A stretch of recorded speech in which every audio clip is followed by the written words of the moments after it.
Bismillahirrahmanirrahim. Assalamualaikum warahmatullahi wabarakatuh. Hai The Kepon, gimana kabarnya kamu hari ini? Semoga sehat ya. Ini udah masuk ke tahun baru dan semoga kamu terus bahagia. Aku tahu kamu banyak masalah, tapi jangan dibikin overthinking. Dan sebelum itu pasti kamu udah lihat dong ya, ada dua bidadari nggak deh? Sama aku deh juga deh. Narsis sedikit boleh kali ya. Jadi di samping aku udah ada seperti biasa yang bakal kita kepo-kepoin. Tapi sebelum itu aku mau kenalan dulu deh sama kakak-kakak di samping ini. Boleh dong Pak, kita kenalan ya. Assalamualaikum. Waalaikumsalam warahmatullahi wabarakatuh. Udah bikin aku insecure. Aku tuh barbar banget kalau kakaknya, coba ya bayangin soalnya lembut banget. Kak, boleh kenalan nggak nih namanya siapa, terus dari prodi apa, dari semester berapa? Baik, perkenalkan nama saya Fatima dari Manajemen Dakwah semester 8. Iya. Kalau saya Mona Tindas Gustiana dari Prodi Manajemen Dakwah juga semester 8 juga. Boleh lebih akrab gitu, dari lebih akrab aku mau mau tahu nama paling belakangnya, boleh dong Kak? Biar lebih akrab aja. Kak siapa? Kak Iman, Kak Fatima? Iya, bisa dipanggil Fatuma, Fatumi, Ima gitu. Iya. Fatuma yuk sih, namanya lagi Kak Ima aja enak ya. Enak ya Kak Ima. Kalau saya biasa dipanggil Mbak Mon atau Kak Mon atau Mona gitu bisa juga. Terserah Putri sendirilah. Ya, kalau aku biasanya aku dipanggilnya Puy. Puyu. Oh, Puyu. Oke, kan ini Kak Mona sama Kak Ima dari Prodi Manajemen Dakwah. Mungkin dari The Kepo gitu ya, masih bingung atau masih asing gitu sama Prodi Manajemen Dakwah. Boleh dikasih tahu dong Kak, Manajemen Dakwah itu sebenarnya prodi apa sih gitu? Oh ya, sembarang deh, siapa yang lebih mau jawab? Kak Ima boleh sih. Jadi manajemen dakwah sendiri adalah program studi yang bergerak di bidang dakwah juga, di bidang sosial juga, tapi lebih bergerak ke bidang dakwahnya sendiri, seperti itu. Oh, jadi manajemen dakwah ini ya sama kayak nama prodinya gitu ya, lebih kepada dakwahnya. Apa ada ada hal-hal lain gitu Kak yang dipelajari di dalam prodi ini yang bikin kakak tuh tertarik sama prodi kakak ini? Ada, salah satunya itu bidang haji, wisata religi, zakat, seperti itu. Kalau Kak Mona sendiri gimana? Oke, kalau dari saya, manajemen dakwah ini kan sejurusan ya dengan penyiaran Islam. Nah, tetapi kalau di manajemen dakwah tuh juga bukan cuma tentang dakwah aja gitu kan. Kita juga belajar tentang hal-hal yang seperti politik. Ada tuh namanya mata kuliah politik Islam. Ada juga kita belajar tentang penggalangan dana, namanya juga sarjana sosial kan. Kita tentunya harus bisa bersosial lah dengan masyarakat. Kalau memang kita nanti bisa ada di salah satu lembaga, kita mampu juga gitu untuk menyuarakan kebutuhan lembaga dengan cara menggalangi dana begitu. Nah, terus kita juga belajar tentang kebijakan publik. Jadi tuh sebenarnya manajemen dakwah ini luas sekali begitu ya yang kita pelajari di dalamnya, seperti itu Putri. Apa kayak ada politiknya tuh kayak bikin kaget gitu. Kalau misalkan kakak sendiri kayak bakal ngira gak sih sebenarnya di manajemen dakwah kalau ada politik nggak? Kayaknya kalau politik itu cuma di anak-anak hukum gitu.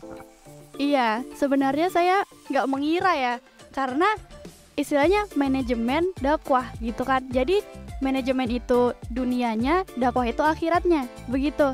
Nah, ya yang kami pikirkan itu cuman oh iya nanti mungkin jadi pendakwah kayak gitu. Ternyata setelah 7 semester kita belajar banyak banget gitu hal-hal baru yang kita pelajarin di dalam prodi manajemen dakwah sendiri, seperti itu. Nah, tadi itu ya beberapa yang udah dijelaskan sama Kak Ima sama juga sama Kak Mona gitu ya. Kalau misalkan di dalam prodi mereka di dalam prodi manajemen dakwah ada satu mata kuliah yang menarik banget yang namanya itu manajemen wisata religi ya Kak, ya benar ya? Iya, benar banget.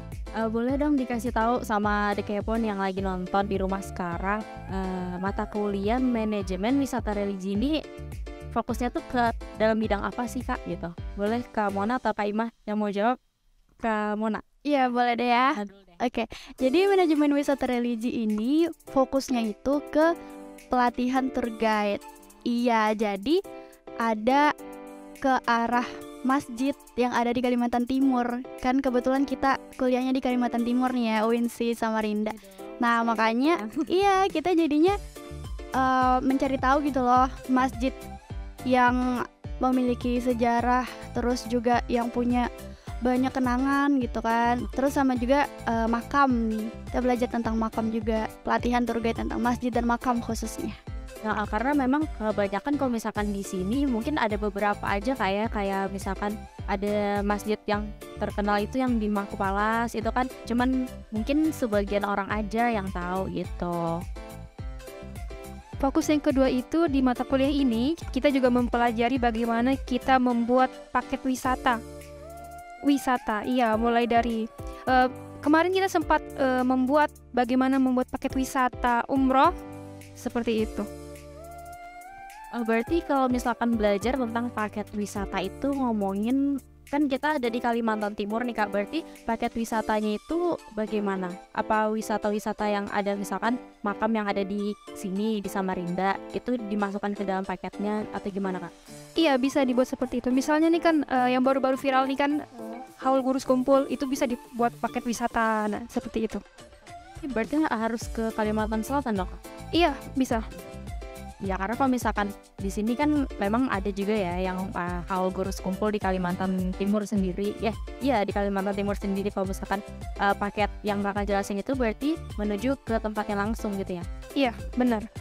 Selain itu Kak, ada kesusahannya nggak sih dari mata kuliah ini atau semuanya tuh asik-asik aja gitu? Karena kalau misalkan kita lihat jadi tour guide itu kan nggak sembarang orang gitu loh yang bisa kan, harus cari ilmunya dulu, cari tahu tempatnya. Nah kalau misalkan di dalam prodi ini di mata kuliah ini tuh gimana tuh cara cari taunya?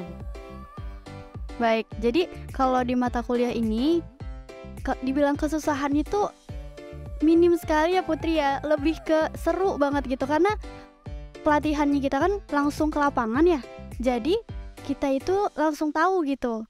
Misalnya nih kita nanti ke makam ya, nah di makam itu kita langsung ketemu sama anaknya mungkin atau sama cucunya, nah jadi kita bisa belajar langsung gitu loh sama orangnya, itu kan seru banget belajar sama keluarganya kayak gitu.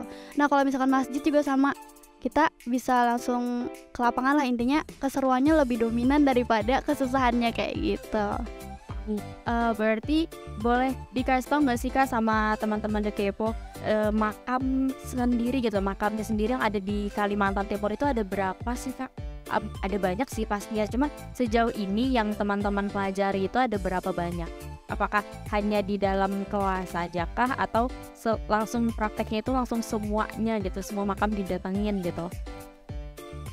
Kalau mengenai itu prakteknya kita di kelas ya, karena kemarin itu pandemi jadi melalui Zoom gitu. Iya, lewat Zoom. Mana tuh? Maksudnya semua materi yang ada maksudnya semua tempat makam yang ada di Kalimantan Timur ini dijelaskan lewat Zoom aja atau? Iya, jadi teknisnya itu kita menayangkan foto atau video saja seperti itu, lalu menjelaskan bagaimana karomahnya, kisah hidupnya, seperti itu.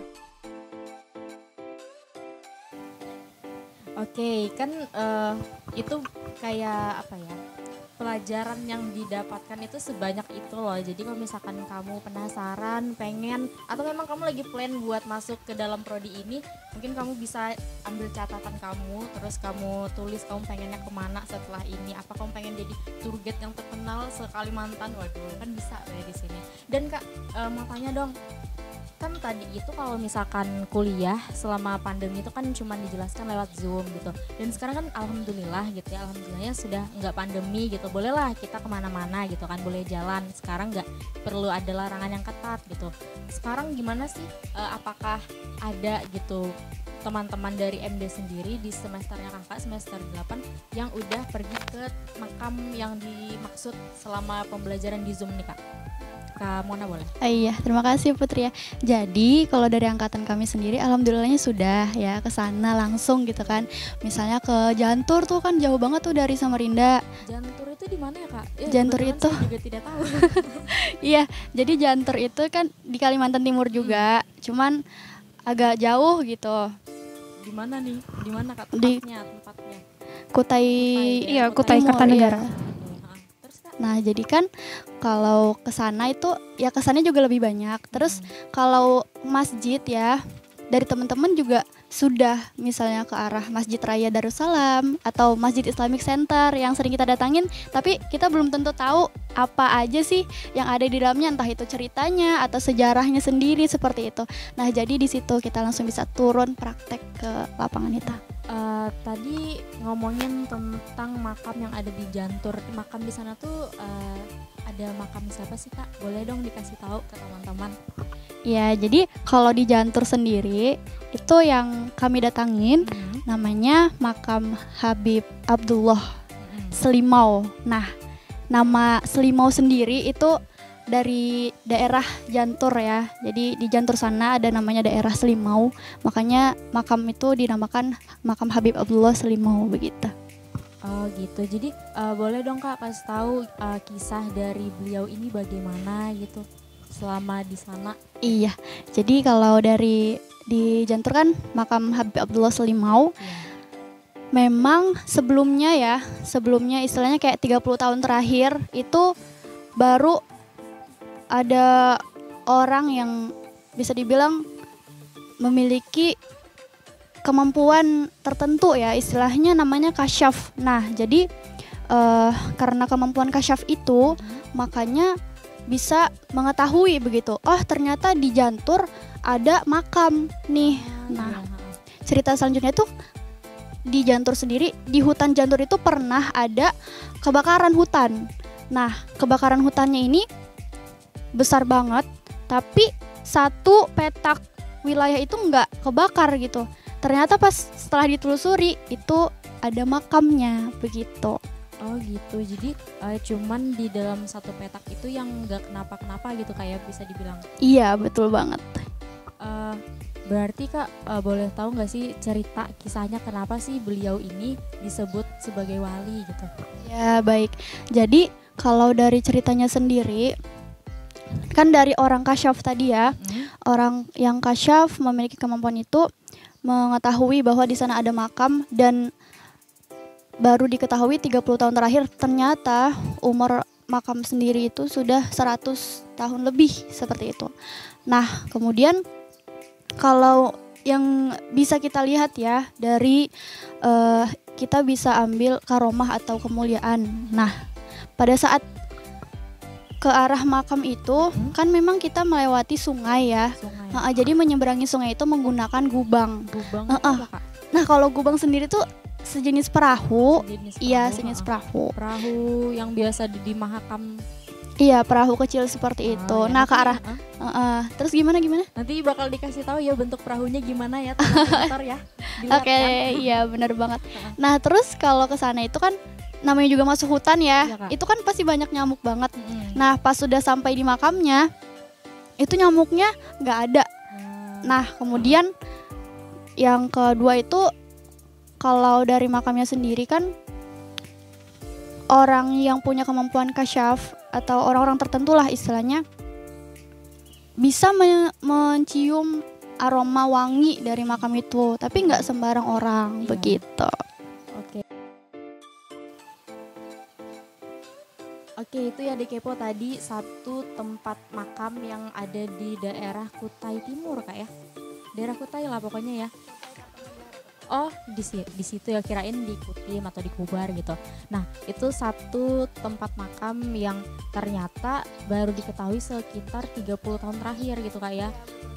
Jadi kayak kalau misalkan tidak ada tidak ada orang yang sampai ke sana, kita juga tidak bakal tahu gitu, nggak bakal gitu ya kamu yang di rumah tahu ternyata di daerah Kutai Kartanegara itu ada satu makam yang ternyata baru ketahuan setelah 30 tahun terakhir gitu. Nah, ada nggak sih Kak makam yang apa ya, kelihatannya itu kayak jauh tapi ternyata dekat gitu. Boleh deh Kak Imah kasih tahu, ada nggak sih Kak makam yang kita kira itu tuh jauh tempatnya tapi tuh dekat sama kita gitu? Ada, Di mana tuh Kak? itu di Handil ya. Oh di Handil. Iya, orang bisa nyebutnya sih Dondang. Oh di daerah Dondang. Iya, daerah Dondang Kalau sebelum. daerah Dondang tahu nih, pernah dengar. Ya, sebelum jembatan Dondang itu. Mm-mm. Nah, di situ ada makam Ratu Syifa. Ah gitu. Ratu Oh, Syifa. Ratu Syifa ini beliau ini dikenal sebagai apa? Kenapa kok beliau ini bisa dikenal sebagai guru atau wali Kak di daerah Dondang ya? Iya. Heeh. Jadi singkatnya seperti ini ya. Ratu Syifa ini seorang anak kecil yang umur 5 tahunnya itu beliau itu mengidap penyakit kelainan jantung. Seperti itu. Jadi dari lahir itu Ratu Syifa ini mengidap kelainan jantung sampai wafatnya. Seperti itu. Kalau beliau dikenal dari kecil ya, dari umur 5 tahun ya Kak ya? Iya, 5 tahun mengidap penyakit jantung. Boleh nggak Kak diceritakan kisah dari beliau ini sampai kisah dari beliau dan sampai terkenal di daerahnya gitu? jadi awal mula diangkat sebagai wali itu karena ketika wafatnya pada tahun 2020 itu terjadilah pemindahan makam yang awalnya makam itu berada di Gunung Gundul, daerah Handil sana ya. Kita juga nggak tahu tuh di mana. Lalu dipindahkan ke belakang rumah orang tua. Nah, jadi setelah 2 tahun wafatnya, jadi wafatnya itu pada tahun 2017, 3 tahun atau 2 tahun wafatnya, terjadilah pemindahan makam. Ketika dipindahkan, diangkatlah mayatnya itu, ternyata mayatnya itu utuh. Seperti itu. Bahkan karomahnya yang dimiliki itu jasadnya itu memanjang. Jadi kita bisa bayangkan ya, anak kecil yang usianya 5 tahun, badannya itu memanjang mungkin seperti umur anak 13 tahun, seperti itu. Nah, jadi dari situ banyak masyarakat yang mempercayai bahwa Ratu Syifa ini adalah seorang wali. Seperti itu. Berarti Ratu Syifa ini memang asli dari Tanah Dondang gitu Kak ya? Iya, benar. Oke, di Kepo tadi itu ya tempat makam yang ada di Samarinda. Kak, kira-kira ada nggak sih tempat selain di daerah itu yang ada di dekat kita gitu? Misalkan kita kayak kiranya itu tempat biasa aja gitu, ternyata di sana itu ada makam para wali gitu. Boleh dong Kak Mona dikasih tahu? Oke Putri, jadi kalau di Samarinda sendiri itu ada banget makam yang kita kira itu bukan apa ya, kayak bukan makam gitu, maksudnya nggak ada kayak tempat yang spesial di situ, kayak biasa-biasa iya aja. iya Ada ya? ada banget Di daerah mana tuh Kak? di daerah Lok Bahu. Lok Bahu ya. Lok Bahu itu boleh dong Kak diceritakan? Kalau di Lok Bahu itu ada namanya makam Guru Tajudin Nur. Nah, biasanya tuh Guru Tajudin Nur diberi gelar Guru Bandang. Guru Bandang ini waktu itu di tahun 2010 beliau sudah wafat. Nah, tetapi majelisnya masih berjalan sampai sekarang. Nah, kalau dari kisahnya sendiri, Guru Tajudin ini adalah murid dari Guru Sekumpul. Nah, kebetulan Guru Sekumpul juga merupakan guru yang paling beliau taati karena ilmu rohaninya yang sangat kuat sekali, dan beliau ya, Guru Tajudin mempraktikkan ilmu-ilmunya ke masyarakat yang ada di Kalimantan Timur, khususnya di Samarinda. Iya. Di daerah Lok Bahu. Iya, di Lok Bahu. Nah, pada awalnya itu Guru Tajudin Nur ini mengadakan majelis itu di Lobakung. Oh, di Lobaku. Iya, terus pindah ke Lok Bahu di tahun 1994.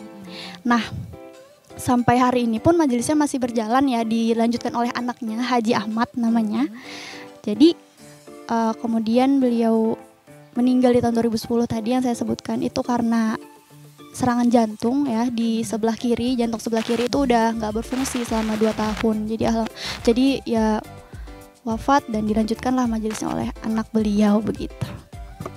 Boleh dikasih tahu nggak sih Kak ke Dekepo gitu, kalau apa sih karomah dari beliau gitu, kenapa beliau itu bisa disebut dikenal sebagai wali gitu, dikenal di masyarakat Lok Bahu itu sebagai guru? Iya, jadi kalau dari Guru Tajudin sendiri ya, beliau kan berguru dengan Guru Sekumpul.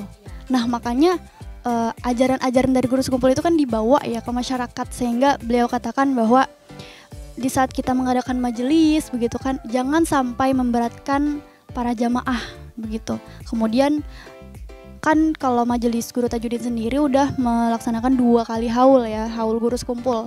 Nah kemudian guru tajwid itu menegaskan juga bahwa kalau yang tidak mengadakan haul guru sekumpul itu bukan berarti dia tidak cinta kepada guru, tetapi dia cinta juga dan dia hanya tidak melaksanakan atau tidak menghadiri haul saja begitu.